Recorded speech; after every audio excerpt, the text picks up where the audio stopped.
Manic Monday. How are we doing, everybody? We are back, moving the chains, rocking and rolling with your man, Sammy, the man McIntyre. How are we doing right now? I'm recording this late night edition. I'm recording this. We got the doubleheader on Monday Night Football. Bills, Falcons in Atlanta. Mike Penix, Josh Allen, great quarterback battle against Jaden Daniels and Caleb Williams. Two quarterbacks went 1 and 2 in the draft. So we got those games going on right now. I'll give you guys my reactions to those tomorrow. So let me start with this. So yesterday morning, I was up at about 6 a.m. I was getting rocking and rolling. I got done actually watching the Cowboy documentary, America's Team. Holy shit, that was a lot to unhandle. I felt like I was in a time warp. I mean, it was insane. I thought Last Dance was crazy with all the bombshells dropping. That felt worse. I mean, it was crazy. So highly recommend it. I hate the Cowboys as much as anybody. But that was fascinating. I mean, the Jimmy Jerry feud and the pettiness and the bullshit and, 500 coaches coach this team and blah, blah, blah. It was insane. So if you haven't checked it out, on Netflix, go check it out. It took me a couple nights to watch it, but I finished it yesterday. Near the end, it got kind of boring, wore me out. But it was fascinating. And Jerry Jones is a very interesting man. I think he's turning out Davis near the end, but besides that point. But while I was finishing the Cowboy thing, the Broncos-Jets game was on. And that was boring. That was like watching paint dry. That was bad. I mean, it was bad news, Bears bad. And I want to start with Denver because my brother's a big Bronco fan. And, I took some notes yesterday. It's great having you guys on, by the way. So I'm looking at Denver's miscues. They won 13-11. Sacked Justin Fields 9 times. I got to the Jets in a second. That was a shit show. But I'm taking these notes here. Turnover on the opening drive. Jets got the first turnover. Oh, my God. Woo! All year. 72-yard kickoff return. That was the second thing I found out. They allowed that fake punt conversion near the end of the game when the Jets were kind of driving. They had the holding penalty in the end zone, so the safety looked like an Egyptian. And they had 6 penalties for 38 yards. Now, I don't know what the end result was, but when I caught it, that was what it was. So, again, it was awful. And Denver squeaked out with the win. In Denver's defense, my brother's saying this. If the Raiders O-line, and I'll get to them, congrats, the Raiders won finally yesterday. Whew, even though it was a sweater, Jesus Christ, we won. So I'll get to them Wednesday. I'll give you guys my take, like I do weekly. But I watched that game, and my takeaway was if the Raiders can't block that front for Denver, it's going to be a 10-sack game or 50, because that Denver front is insane. I mean, that defense is so fucking good, it's insane. It's stupid dumb how good it is. I mean, Pat Surtain's the best corner in football, him or Stingley. And then you have Benito, you have Cooper, they're just throwing guys at you. It's insane. And I will say with Denver's offense, there's something missing. I don't know what it is, because they do have capable enough backs and tight ends, and I like Evan Ingram and Cortland Sutton. They have the pieces. But I kind of feel like with Sean Payton, this is just me. I heard this from Middlecoff tonight. He's kind of holding Bo Nix back. Like, is Bo Nix holding them back? Does he, not trust them? Because I don't know what it was. Because he had 3 completions in the second half. Now, again, Bo, he's a good, I like Bo Nix. But I'm just telling you that the deep ball is a little hit and miss. Kind of Derek Carr-esque a little bit yesterday. I'm kind of watching. But, hey, Denver got the win. You can't apologize for a win. It's like a great perfume in the NFL.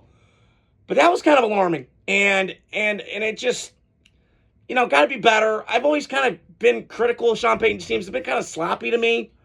Going back to New Orleans, the vision was kind of iffy. But, hey, they got the win. And I'll flip to the Jets. Oh, my God. Some things never change, man. I mean, you could bring in new coaches, new GMs with the Jets. And they have good players. I think Sauce Gardner, to me, is kind of coming overrated. And I think Shannon Sharp said it. When they started calling the calls on him, he gets really handsy. In that rookie year, they allowed him, hey, play that way, and he was great. Since then, though, not great. So I don't know what the Jets paid him. I mean, I wouldn't have done it, but, hey, it is what it is. And then the Aaron Glenn signing, I don't know, man. There's something missing. And I know he played for him, and, we said, Dan Campbell played with the Lions. He became, yeah. Yeah, but the Lions, to me, are well run upstairs now. Because the Lions I believe when I was at the Detroit Raider game a couple years ago, I talked to a couple Lion fans, and they were saying that they kind of just said, okay, you run it, and let the ownership back off. That's what I think the Jets need to do. Because you're watching the Lions become like this well-oiled powerhouse machine. The ownership, they're just saying, hey, Dan Campbell, Brad Holmes, you run it. We're going to sit back, and we're going to support you. The Jets don't do that. So the Jets got problems, and it goes beyond that.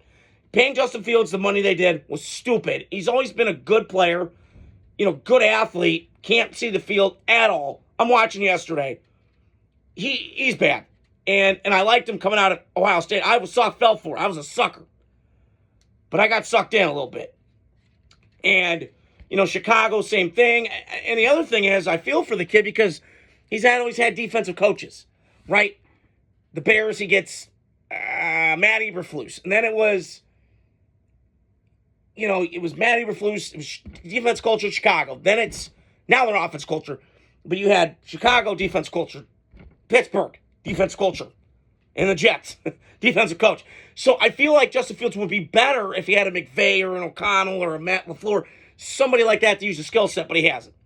But you saw what he is. He's just awful. And the Jets from here on out, lose out, bottom out. It's just hard to watch. Them in Cleveland, to me, are bores. The Dolphins are bad, but at least the Dolphins give up points when they're not giving the ball away. All right, so you guys know I'm repping my Baker Mayfield t-shirt because Baker Mayfield balled last night against the Niners, but I want to get to him in a little bit. I got to start with the Sunday night game, though. So, Detroit went into Kansas City, and I will say this. I still contend to this. I will say this every time I do my podcast. Seeing Kansas City, Arrowhead, under the lights, whenever it's on TV, it is fantastic. It's one of the best venues I've ever been to in my life. I'm grateful. I went. It just popped up on my Facebook a couple of days ago. 3 years ago, I went with my dad. Fantastic trip. Had so much fun. Although we blew a 17-0 lead. But I had a great time.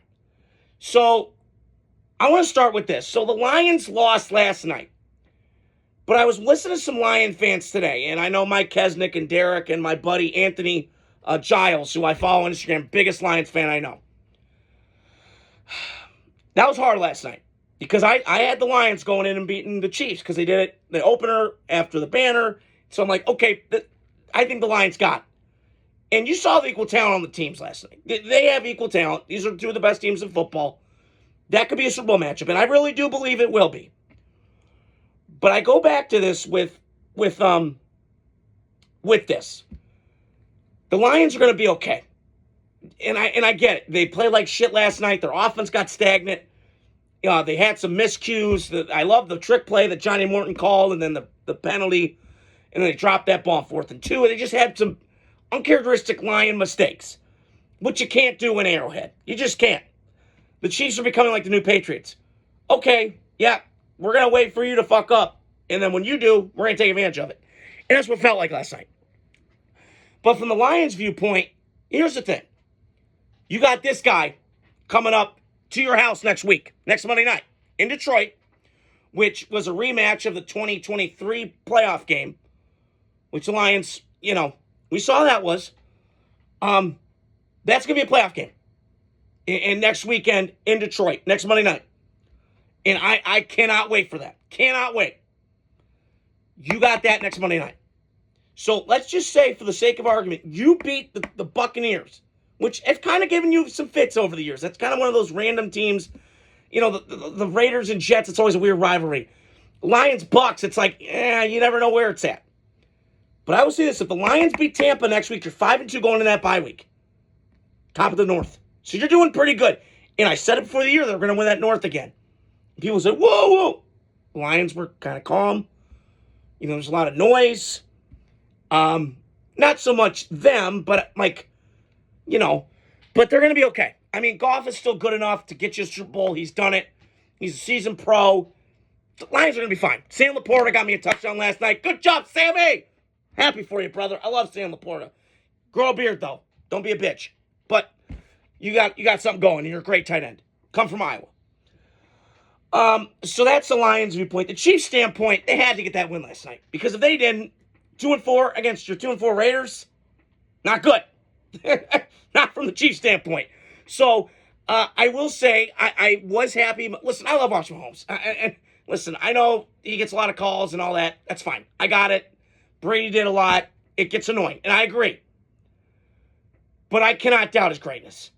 Come on, man. This guy is an all-timer. He's in that Favre, Elway, Marino talent, but just has, like, something about him that just feels right. You know, he's one of the guys. And listen, man, he's been phenomenal. And this team is still going to be a playoff team. I don't think they could make a Super Bowl. They could not.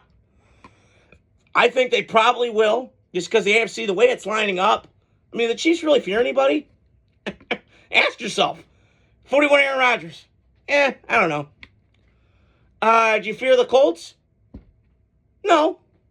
Like, the Colts are a well-run team. I think they could match up with the Chiefs. But I'm just looking at it right now, like, your division's kind of, Denver maybe be your best shot, but I don't know. Raiders won, but defense was great. So offensively. Yikes. And then the Chargers, they're 4-2, but they've had a lot of injuries. It just feels weird. So, I just feel like the Chiefs, again, you had your shot, man. You had your shot to own this conference. Well, the Chiefs were down a little bit, and you can't control it. You couldn't boa constrictor it and choke them to death and suffocate them. So, Chiefs are back. I don't know if they're back, but they looked pretty good last night, and they're getting the receivers and the weapons back. Still concerns me, no run game, because Mahomes is run game. But, great win last night for Kansas City in Arrowhead, under the lights. Fantastic. Could be a Super Bowl matchup. Who knows? So, now I can finally talk about my guy, Baker, Moneymaker, Mayfield. Balling out yesterday. Beat the Niners 37-19 in Tampa. Two injury-ravaged teams. But when they are healthy, these teams are stacked. But I will say this with Baker, Moneymaker Mayfield, because he made me proud yesterday. Put this man in the MVP right now. 12 touchdowns, 1 pick. Yesterday, more impressive. Mike Evans, Buka's out. Godwin out. Tristan Wirfs, a lot of guys out. Bucky Irving. Didn't matter. Put the team on my back. Let's go. And Baker Mayfield did that just yesterday. He had that scramble 3rd and 14.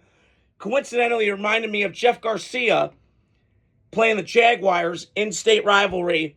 Jacksonville was in Tampa 07. Jeff Garcia's running. Helmet comes flying off. Gets near the goal line. He kind of reminds me of that with Tampa. Baker always needed like that pirate renegade style. Tampa Bay fits it. I'm just happy for him. And he's found a home. And Tampa Bay could be dangerous, man. Watch out, because when they get all their guys back, they're going to win this division. Now, Atlanta's up 21-7 right now in Buffalo. My jaw's hitting the floor because I can't believe it. Fire Sean McDermott, question mark? Just saying. I don't know. We'll see how that game goes. But I will say, this team looks good. And their defense is still not what it was. Because Mac Jones still shredded it yesterday. But they get a lot of heat. Todd Bowles, we all know this. Todd Bowles in the pressure. And so watch out for that next week in Detroit. Because Jared Goff faced the Steve Spagnuolo kind of defense with all those disguised looks and craziness. Todd Bowles, tightens that screw up more notches. Because they send everybody. So I just was so proud of Baker yesterday. The way he responded, it was ugly early. Give the Niners credit. They hung in there. They're doing this with nothing. Okay? They're doing this with nothing. And I'm proud of the Niners. But at some point, man, you just got to go cut your losses. Yeah, I can't do this. I can't. I got no dudes. I got 20 tents, blue tents. Everybody's hurt. So, I give the Niners credit. Like, they're fighting hard. But, man, it felt awful when Fred Warner got hurt last night. He's like the Ray Lewis of the Niners right now. When Ray Lewis was in his prime. Because, I mean, it's just hard to lose guys like that. It's like, remember the Titans when they lose Gary Bertier. You can't replace a player like that. You just can't. So, I know it was a movie, but kind of drawing the similarities to it. So, I do think the Niners, listen, they paid all these guys money, and it's just a shame they've gotten hurt, but this is football. Crazy shit happens. But I got to wonder what's going on out in Santa Clara, why these guys are getting hurt all the time. I got to ask myself that question. But Great win for Tampa. Baker Mayfield balling yesterday. Way to put the team on his back, Baker. Making me proud, my doppelganger. I got fired up because it got me feeling nicey yesterday and got me woken up feeling dangerous, baby. Ooh, ooh, ooh. I feel great. So another game I wanted to touch on was the Seahawks-Jaguar game. Okay, so it was a battle of top 3 picks, Sam Darnold, Trevor Lawrence, sunshine. And listen, Jacksonville got that 6-0 lead. I'm like, okay, it's going to be a game.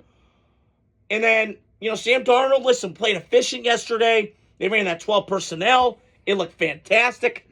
It just was awesome to watch. I love what this Kubiak offense is doing. Very good Shanahan offense. Boots, actions, get Sam going. Get those condensed formations, get going down the sideline. Him and Jackson Smith are just fantastic. And another guy, Sammy the Man Darnold, is making me proud because he's a really good player. And I know when he came out, the interceptions and all this other shit, you know what? Some guys need some stability in their life. Not everybody's Peyton Manning that can just go into a crapshoot like the Colts and rattle off wins. Not a lot of people are built that way. They need support. They need stability. And Sam got that with Seattle. He got that with Minnesota. He got to San Francisco, learned that. Goes to Minnesota, has a great year last year. Back half the games were bad. And, sometimes we're back to Sammy.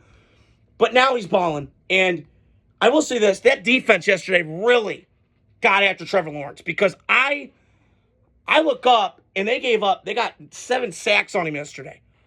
I mean, they got after his ass. And I was listening to the NFL Live. I was working out tonight. And Dan Orlovsky, who I disagree with at times, but he made a point. He said the Seahawks are brushing with 4. They're bringing that cover 0, whatever the hell it's called, fire zone. They're bringing house everybody. And they remind me of the Giants, that NASCAR package of defensive linemen, because they're sending, they got 4, they don't have to blitz at all. So that helps your defense, your back end. You're rushing 4, but then they just send waves. It's like a, avalanche of these pass rushes they got. And listen, they draft really well. Them and Tampa is very similar. Under the radar teams, draft really well. John Schneider, Jason Light do fantastic. And the way that they've constructed this defense is just awesome. I've been saying this the last couple years. You guys are my witness. I've been saying this. Seattle's close, man. They're really close. They're not as far away as you think. They have the receiver. They have the O-line was solid. You need a quarterback. Because Geno was okay, but you need a guy to get over the hump. Now, is Sam ever going to be that guy? I don't know. But I'm bullish on Seattle because they might make a playoff run. Watch out. Because this team, they're going to be a mother to face. And you thought Tampa Bay, Seattle, there's a lot of games right now in the NFC that could be playoff games. And that's going to be one of them. Put Seattle in the playoffs. From the Jacksonville side of things, listen, they've had a good year. I mean, I think Trevor Lawrence, he's always going to do that to you. I think he's just kind of who he is. And he has all the talent. I just still question, do you love it or not? And it was hard yesterday because he started off really hot. They had that blown coverage early on. But it's just, it is what it is. But yeah, it was a great day of football yesterday. We got a great week of college football. Woo! Bama, Tennessee, Ole Miss, Georgia. God, I love football season. So, hope you guys are doing well. Got content throughout the week. Hope you guys are doing well. Manic Monday. Adios. Godspeed.